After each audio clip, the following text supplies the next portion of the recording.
Hi guys, my name's Chris. I'm here with Anvil 8 Games at Adepticon, and I'm here to show you a little bit more about our new game Aetherium. A lot of you on Kickstarter, on Facebook, on Twitter have been asking us a lot about the mechanics of the game, and up until this point we haven't really been able to show you everything. So what we're going to do today is we're going to take a little bit of time to show the different mechanics of the game. You'll get a close-up of some of the models here, and we're going to show you a little bit about how like a typical turn, if you will, would work in our game. So we're going to jump right in and hop right to it. During a game of Aetherium, every model can do an activation. Turn order is decided by what are called your program activation deck, or your pad cards. You'll have a pad card for every single program in your collective, and what players will do is they will organize those into their run order.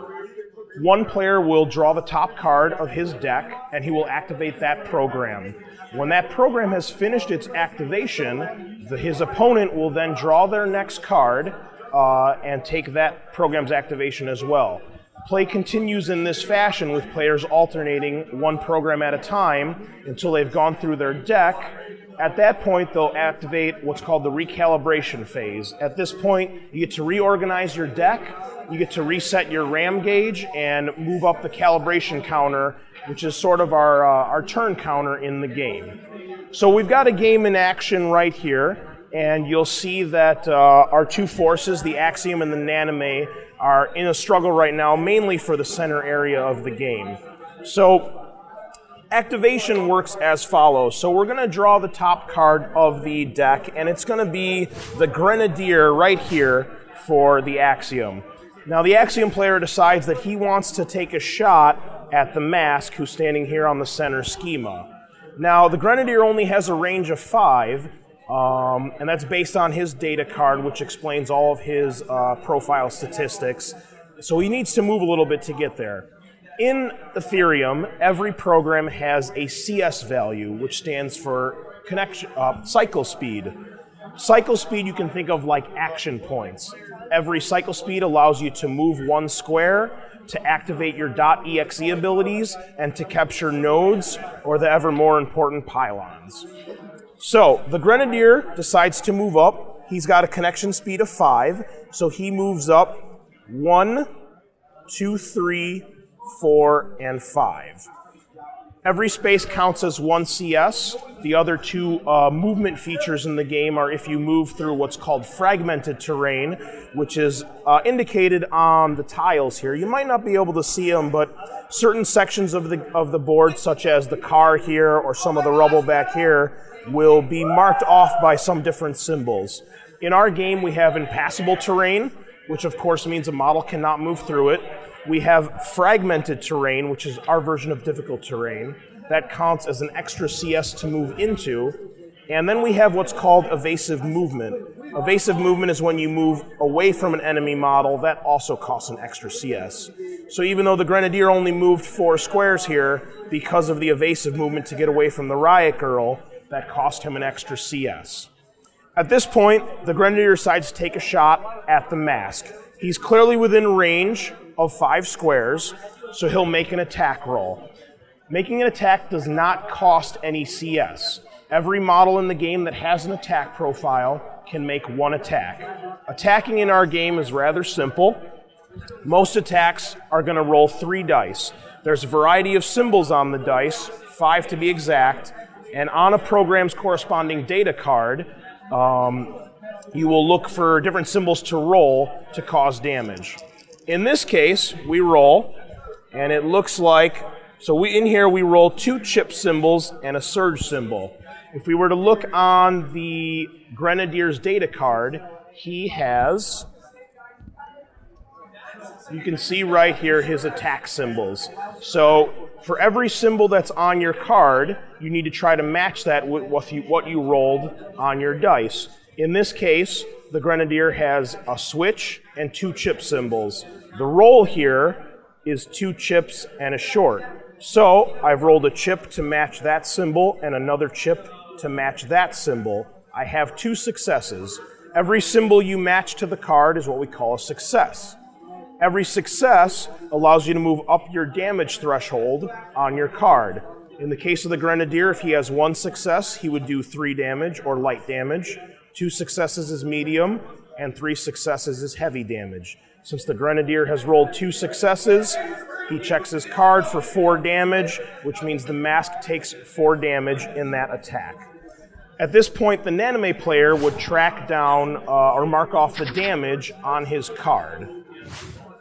At this point, the Grenadier has used all of his CS, he's made an attack, so at this point, his activation will end. So, the Nanime player draws the top card of his deck, and at this point, he draws the mask. So the mask decides to retaliate and try to get some vengeance here. If we were to look at the mask's data card, he only has a melee attack, so he's going to move up and try to attack the Praetorians that are standing right here. The mask, being an avatar, has a CS value of 6, so he decides to move 1, 2 spaces and try to get right up in the face of the Praetorians. The mask makes an attack roll as well, again rolling 3 dice. In this case, the mask is looking to roll, and we'll show his card right here. The mask is looking to roll a switch, a chip, and a crash symbol. We look down here, and unfortunately, he has not rolled very well. He only has he has 2 chip symbols. However, because only 1 chip appears on his card, that only counts as 1 success. In this case, 1 success equals 4 damage to the enforcers. Now, every time a model in Aetherium is attacked, on its data card it will have what's called a safeguard. Safeguards are defensive abilities that trigger at some point when your programs are attacked. Some of them allow you to do things before, during, or after the attack. They can reduce damage, alter dice rolls, or move models around. In the case of the Praetorians, their defensive ability allows them to reduce any incoming damage from an attack by 2. In this case, the mask caused 4 damage. The Praetorians are able to reduce that to 2 and only mark off 2 damage points on their card. Continuing play, the Axiom player decides to draw his next card, and his avatar, Lady Mistrona, is going to activate. Now, as you can see, Lady Mistrona is on one of the schemas here, and it's completely surrounded by the quantum noise. In Aetherium, quantum noise is very deadly, and if a program were to enter or end its movement in quantum noise, it will take damage. On a roll of a dice, we'll determine how much damage a program takes, anywhere between 3, 5, 7, or completely deleting a model. Thus, you don't want to move into quantum noise unless you absolutely have to, or if your opponent forces you to. Now, Mistrona obviously doesn't want to do that, but she wants to get to the center tile here to help out her team.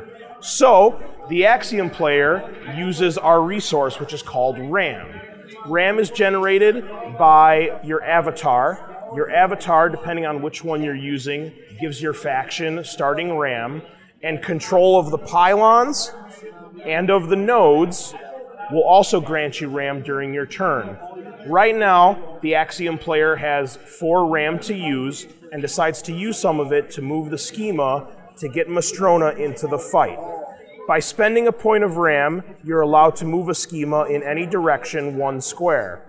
As you can see, the schema's 2 squares apart, so the Axiom player spends 2 RAM and moves the schema 2 squares diagonally. As you can see, that's okay, and now they're connected. At this point, Mistrona can move into the fight to attack. Now, Mistrona has a special ability at the start of her turn. She can make a teleport move of 3 squares.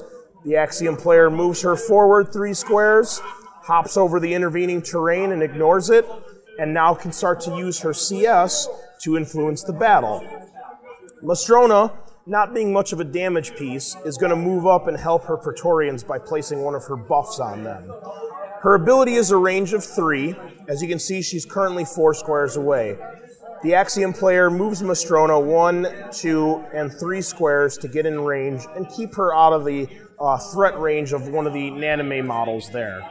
She then spends her remaining 3 CS to cast Royal Executioner on the Praetorians. This particular buff will give them +2 damage when they make their next attack. It cost Mastrona 3 CS to do this. At this point, she's used all 6 CS, and her activation is going to end. The Nanime player draws his next card, and he draws the Riot Girls. Now, as you can see, the Riot Girls are spread out all across the board here. The Riot Girls are a type of unit called a subroutine. In their case, there's 2 types of subroutines in the game. There's linked ones and segmented units. Linked units are something like the Praetorians. When they move and activate, they move together as a group and as a mob, kind of working as one larger whole. The Riot Girls, on the other hand, are a segmented program. Each model gets to activate, move, and attack independently of one another. They don't have to stay in any sort of unit cohesion, and this makes them a little bit more deadly because instead of just having a mob of guys that can attack once, you have 3 models that can each do things of themselves. So we'll start over here with this particular Riot Girl. As you can see, she's managed to sneak her way behind the Aetherium player, and she's about to cause some destruction. The Nanime player decides he would like to capture this pylon and grant his faction more RAM. In order to do that, you must have one of your models adjacent to the pylon, or in some cases you can try to capture a node in the same manner. Since she started her turn next to the pylon, she's going to spend her CS to do so. Normally a pylon costs 3 RAM to capture. However, because the Aetherium player has already claimed this, it's going to cost 1 extra CS to do. So, the Riot Girl is going to have to spend all 4 CS to capture this. She does so, and to mark that off, we place one of her control counters under the pylon. Now, at this point, the Riot Girl would be out of CS. Being a subroutine, she only has 4, and she's spent 4 to capture the pylon there. However, she wants to engage the Grenadier in melee combat. Now, normally she wouldn't be able to, because as you can see, she's 1 square apart. Well, one of the other features of the game and the other uses of RAM is to do what's called overclocking. On a model's card, we will see that along with their CS values, they have an overclock value. In the case of the Riot Girls, it's 2. What that means is, you can spend up to 2 RAM on a Riot Girl. For every RAM you spend, you would get 1 extra CS to use as you see fit in any of the normal manners. The Nanime player, currently having a surplus of RAM, decides to spend 1 RAM, overclocking the Riot Girl and moving her 1 space. If he chose to, he could move her again if he spent another RAM to overclock her, but since she's able to engage the Grenadier, she does so. Now, normally, a program would only roll 3 dice to make an attack. However, in Aetherium, if you can attack a model while standing behind it, you gain what's called the rear attack bonus, which in our game is an extra dice, giving you a better chance to roll the target symbols you need or to roll disruption symbols to trigger your special attack abilities. In this case, the Riot Girl is going to roll, and we will compare the symbols once again with what's on her card. So the Riot Girl is looking for a switch, a chip, and a short. We look at her card here, and she's rolled a switch, a short, a crash, and another switch. Well, as we've said before, you can only use a symbol once for each time it applies on the card, so this dice is not going to do her any good. She's rolled a surge. Unfortunately, though, a crash does not appear on her card. In this case, the Riot Girl has 2 successes, which would do 5 damage. However, even though a crash symbol does not appear on her attack profile, you'll notice the disruption symbol. Disruption symbols are represented by the cogs on some of the dice facings. They're considered to be a separate symbol from the symbol on the inside and can be used whether or not you use that symbol as a success or even whether or not that symbol appears on the model's card. It's kind of hard to see here, but underneath each attack profile, you will see a number of those disruption symbols located next to their disruption ability. In the case of the Riot Girls, they only need to roll 1 of those symbols to trigger this ability. The Riot Girl decides to use this and trigger, and by reading this, the text here, we find out that she is allowed to re-roll all of her dice. This particular Nanime player, being greedy, decides to take a chance to reroll all of her dice and see if he can get 3 successes to get the big 6 damage. So we're going to roll again here. Hopefully it pays off. And unfortunately, our roll is far worse. So again, taking a look, the Riot Girl needs a switch, a chip, and a surge. She's managed to roll 3 chips and a crash. Again, you can only use a symbol once for when it appears on your card. And you cannot trigger a disruption ability more than once, or in their case, you can't keep doing it over and over again. So the disruptions do nothing, and we only get to do 1 point of damage because we've rolled 1 success. So in this case, the greedy Nanime player has kind of failed, and going from 5 damage back down to 1. The Grenadier would take a point of damage at this point, and his defensive ability would trigger. We have these other 2 Riot Girls that want to join in the fray. So again, we have these segmented units. The 1 Riot Girl has activated. The other 2, being part of a segmented unit, each get to activate separately. Much like Mastrona had over here, we have a large gap of quantum noise that the Riot Girls want to avoid. By spending CS, we will move this tile up 1, 2 spaces. And now the Riot Girls can bridge the gap and hopefully assist their friends. The first Riot Girl moves up. Again, keep in mind, she has 4 CS, moving 1, 2, 3, 4 squares. She's going to try to take a shot at the Praetorian. Her range is 4.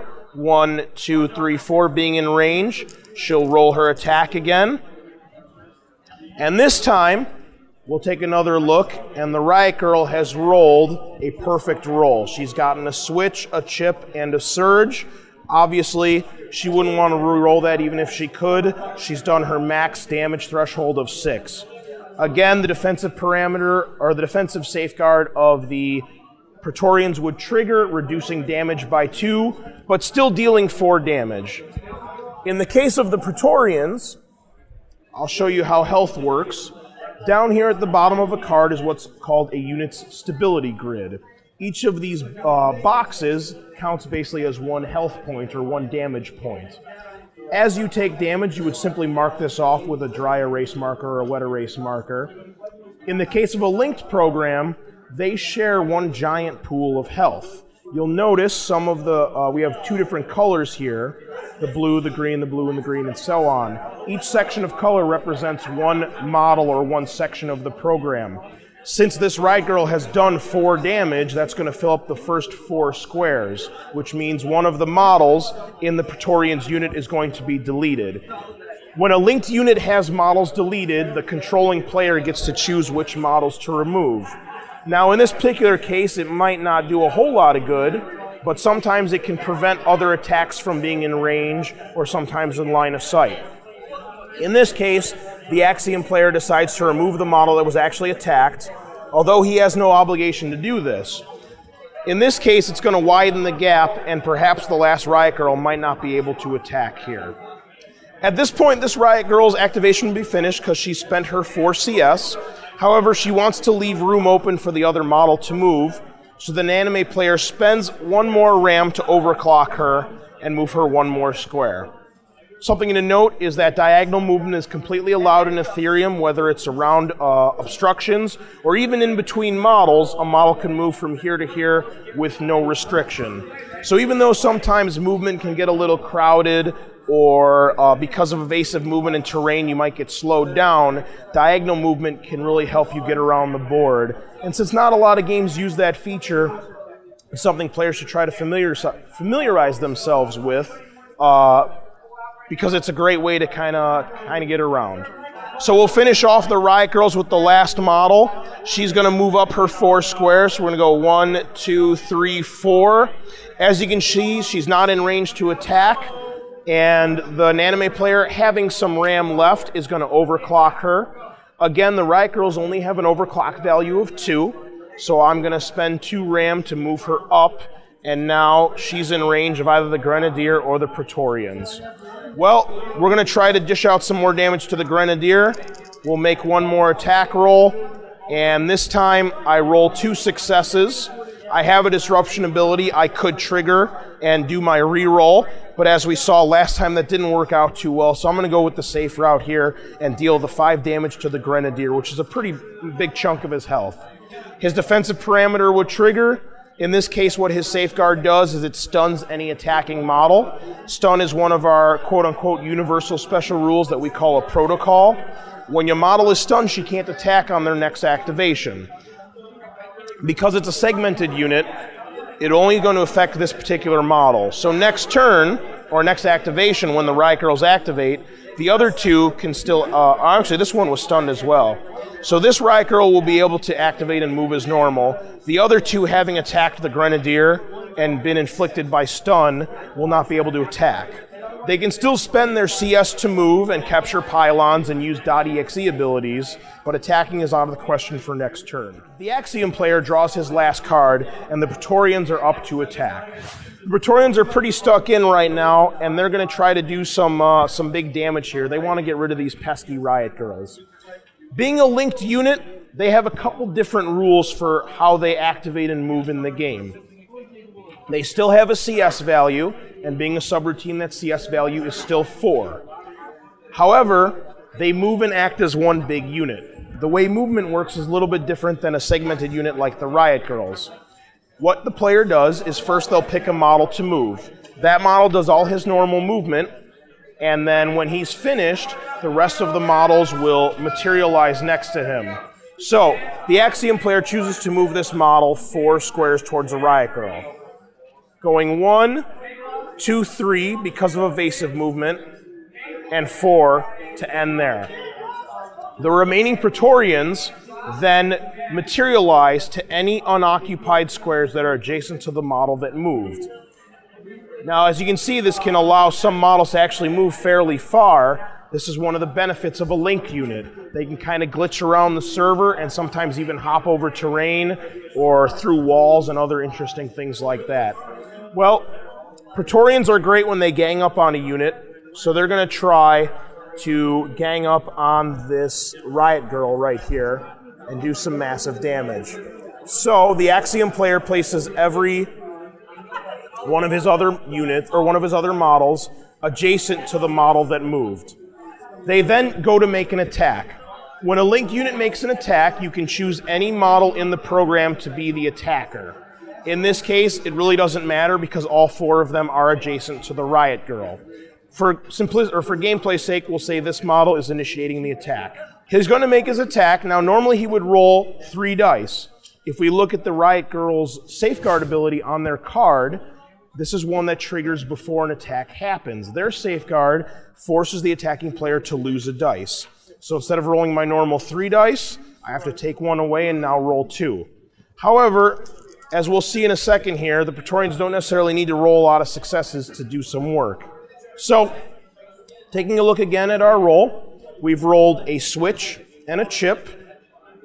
Only one of those symbols appears on the Praetorian's card. 1 success equals our first threshold of damage, light, 2 damage. The Nanime player would now mark off damage. The Riot Girls, being a segmented unit, each have their own health pool, so each of them can sustain 4 damage before they are deleted. This Riot Girl is still alive. That's not what the Axiom player wants to happen, though. So, we'll look at what would happen now is the Axiom player is going to look at the back of his card, and you'll see we have several different abilities here. All subroutines have what's called a coordination ability.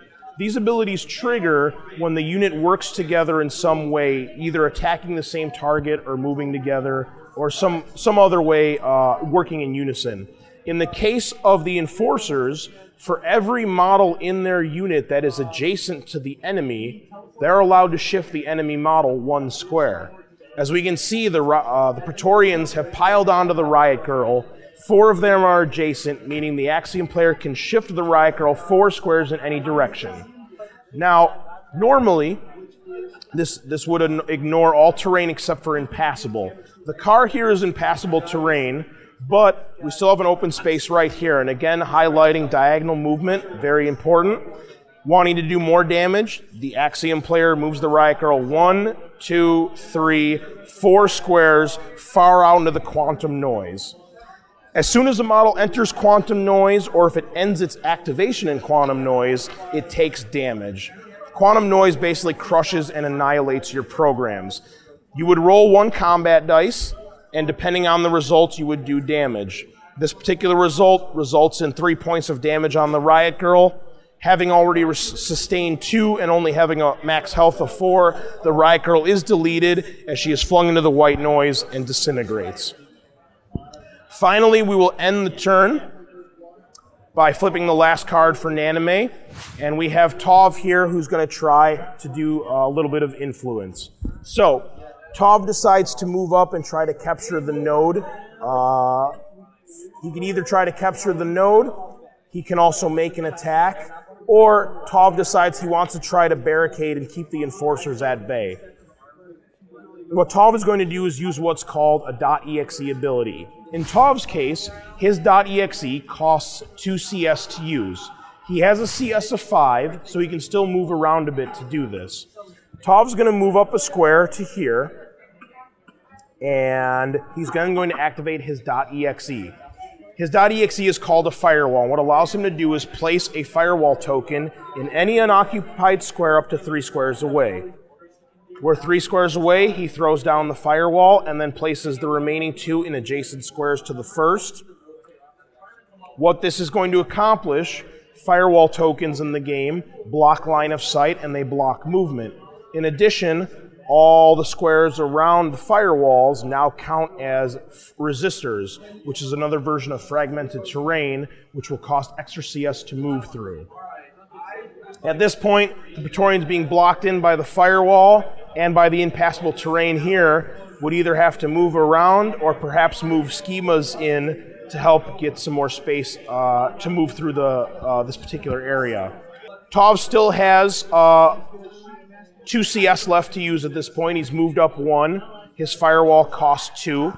With 2 remaining, he then moves forward 2 spaces, makes sure he's in range of Mastrona, and tosses a Molotov her way. One more time, we'll highlight combat here, guys. The Axiom, or the Nanime player rolls, and this time, Tov has a perfect roll. So, as you can see, he has a switch, a chip, and a chip. Tov has rolled a switch, a chip, and a chip, doing max damage of 5. Mastrona would take her damage, and her safeguard would trigger at this point. So guys, that's a little bit of the main mechanics of the game and how it works. Alright guys, so that finishes up the action on the board. Now what we're going to do is take a look at our command console. So this is the off-screen action. This represents the rig or the device that your hacker or user is using to manipulate and influence the game. The command console shows off a couple important features. First, we have areas for our pad, our program activation deck. As cards are drawn, they go into our recycle bin here to show which programs have activated. At this point, if that's the card I drew, we can see the mask would be the next model to activate. Over here we have places to keep our data cards, which explain all the different features of our programs. A normal game, you can see we're just doing a demonstration here. We have a slot for your avatar, we have a slot for 2 functions, and we have slots for 2 subroutines. A typical game consists of 5 programs. Although the game can be played with more, or in this case less programs, this of course will add or reduce the time of the game as you would expect. A typical game of Aetherium runs about 45 minutes to an hour with the 5 programs. Once you've learned the basics of the game and you understand all the different abilities and powers that your models have. But even for beginners here at Adepticon, we've been running beginners with the 3 programs through games in about a half hour to 45 minutes. And of course, you know, every gamer catches on a little bit differently. You know, some people it's a little bit harder to wrap their heads around, and other people can grasp it pretty easily. Other things on the command console here, we have our RAM gauge.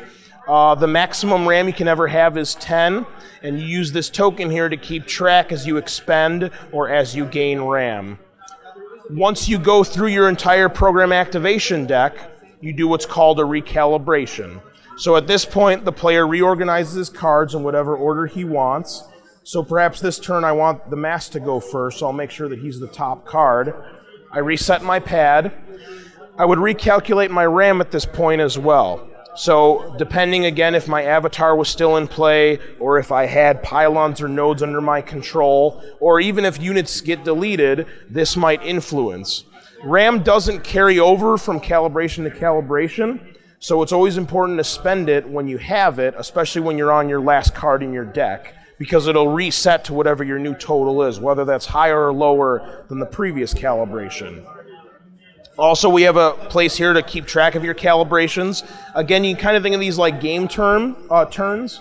So once you go through your program activation deck, you would move this up one space. Every game and every mission in Aetherium lasts until both players have completed 5 recalibrations. Obviously, this will go faster as units are deleted. Once a unit is deleted, its card is removed from your deck, thus making your deck smaller, and your cycles will happen faster. This is a deliberate feature of the game that we've included. It's a bit of a comeback mechanic. It does several things in the game. The first is that because you'll have a smaller deck, your remaining programs will get to activate more frequently than your opponent would. For example, if I still had all 5 of my programs, but I've been wailing on my opponent and now he was only down to 2, granted, it's 2 on 5, but these 2 programs are going to activate once or twice for every one of my programs. Depending who's left, let's say it's the Mask dealing out tons of damage, he can quickly turn the tide of the fight. The other thing that will happen is because my deck is smaller, I'll cycle through it faster, which means I'll get to my recalibration phase faster, thus replenishing my RAM at a faster rate, and thus giving me more RAM to use in the game to manipulate schemas and overclock my programs and really take advantage of what's going on. The last thing we're going to take a look at is the game comes with what are called damage cards. There's a deck of these in the game. There's about 20 or so of them. At the start of the game, players shuffle, randomly draw, and then can choose to assign these to each of their programs. You normally draw 1 damage card for each program that's in the game. Since we only had 3 programs in this game, we only drew 3 damage cards. Most of the damage cards are pretty devastating. What will happen is once a unit has its stability grid completely filled and is deleted, you would remove the card and reveal the damage card underneath. There's a little bit of strategy to this because as the controlling player, you can choose which damage card to put underneath which program. So if you draw a particularly bad one, you can try to put that with one of your more difficult to kill units. Hopefully it won't show up then until later in the game, or hopefully not at all. Most of these are pretty deadly and can do some pretty catastrophic things to your collective. Others can actually give you bonuses. But for the most case, they do pretty destructive things that can throw a wrench in anybody's plans. We'll take a quick look at the cards here, guys. We've already looked a little bit. The unit name is up here. The unit type, in this case an avatar, has a RAM value. Over here we have your CS value, your cycle speed, and your overclock value. Your target symbols right here for what you need to roll when you attack. Your damage threshold, light, medium, heavy, left to right. Any attacks the program has is here, followed by whether it's melee or ranged. If it was ranged, it would show the number of squares. How many disruption symbols you need to trigger its ability, what the ability does, your stability grid, your health pool. On the back, we have your .exes. Some of these will be passive abilities that are always in place. Others cost an expenditure of CS to use. Finally, we have our safeguards at the bottom, which again trigger when the program is attacked by a unit. Thank you so much for watching. We've had a chance here to look at some of the mechanics. You'll have to pardon my voice. I've been running demo games all day. I'm a little hoarse. Hopefully I didn't stutter too much and you guys got a little bit of an idea of what's going on here. We've pretty much covered every mechanic in the game. The only thing we really didn't touch on was that you can also rotate the schemas during a game. It costs a lot more CS, but as you can imagine, rotating a large schema such as this and completely altering where models are can have a huge effect on the game. I want to thank everybody that's been following us on Twitter and Facebook, all the comments and support we've had. Everybody who's backed the Kickstarter so far, thank you guys so much. We're already halfway over our goal. We've only been on Kickstarter for about 3 or 4 days. To our European backers, we're trying really hard to figure out some Europe-to-Europe shipping. We know it's a big concern for a lot of you guys out there. We've met a lot of contacts and done a lot of networking here at Adepticon, talking about casters, production, distribution, and all the other cool stuff that comes with making a game. To everybody that's helped out so far, thank you so much. If you're sitting on the fence, please check out our Kickstarter. We've got some cool pledges, and we're almost ready to go. Something we really want to stress, guys, about our Kickstarter is that our game is 90% ready to go. We've been developing Aetherium now for almost 2 years, but we've taken the risk, we've invested our own resources. As you guys can see, we have full games here ready to go and ready to be printed.